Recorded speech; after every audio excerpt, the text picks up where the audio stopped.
Don't escape. Don't run. Don't dodge. Don't hide. Don't emotionally hide yourself. God wants to catch you in the corner. The most beautiful things in our life, they are bettered when we are alone.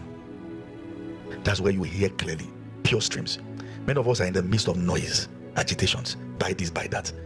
Too many comparison on the internet. People who are ahead, those who are behind, and you forget that people post their best on the internet, and you feel you are behind in God's purpose because you are not alone. Comparing themselves with themselves, they become fools because you are not alone.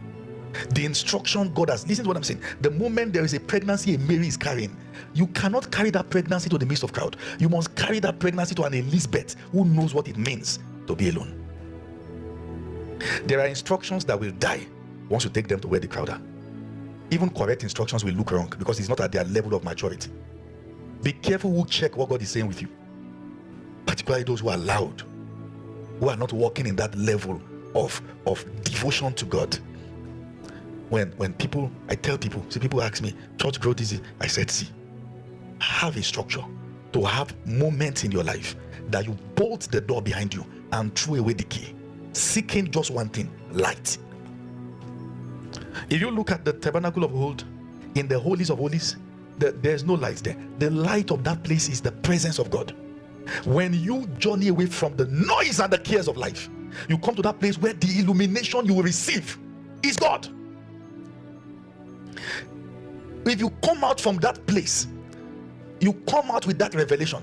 The first thing, go and check, pray, see God gives you instruction. The moment you come out, the first thing you face is adversity, whose target is to kill the instruction.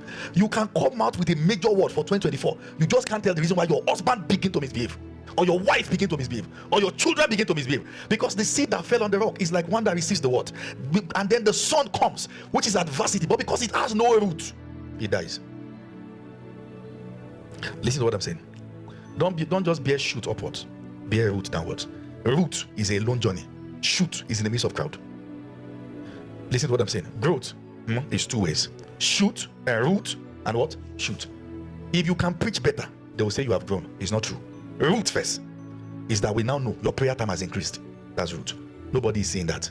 Your study time has increased. That's root. Nobody is saying that. Your consecration has increased. That's root. Nobody is saying that. Your worship has increased. That's root. Nobody is saying that. When you have root, you will have shoot. Many people, for the past 10 years, God has not been able to get you alone. Oh, this job, if this one is not working, that job. You have never paused and asked, what will you have me do? And amazingly, that was the first question of Paul when Jesus encountered him.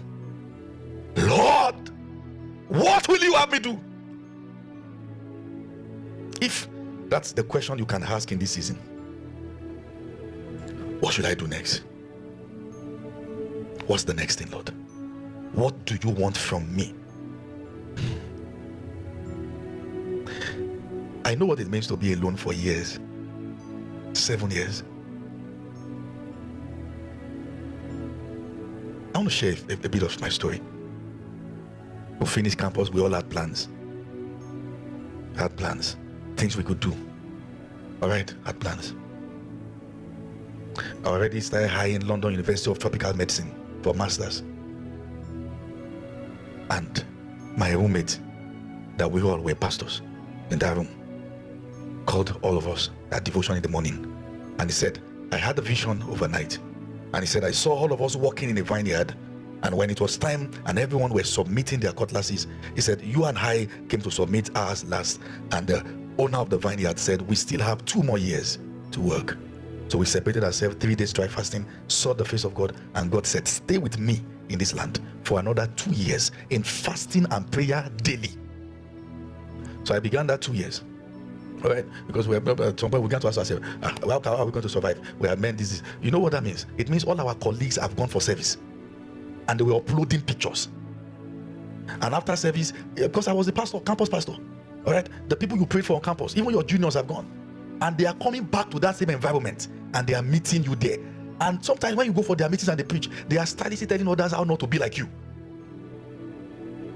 Because when you say except a grain of first fall down to the ground and die, do you know what that means? No, you don't know if he approached until you know that. Go and check. Go to the mortuary. See how they treat dead bodies. You will wonder. There was a time this person was alive. They will put the person there on the slab. This is watch this. The nakedness is open.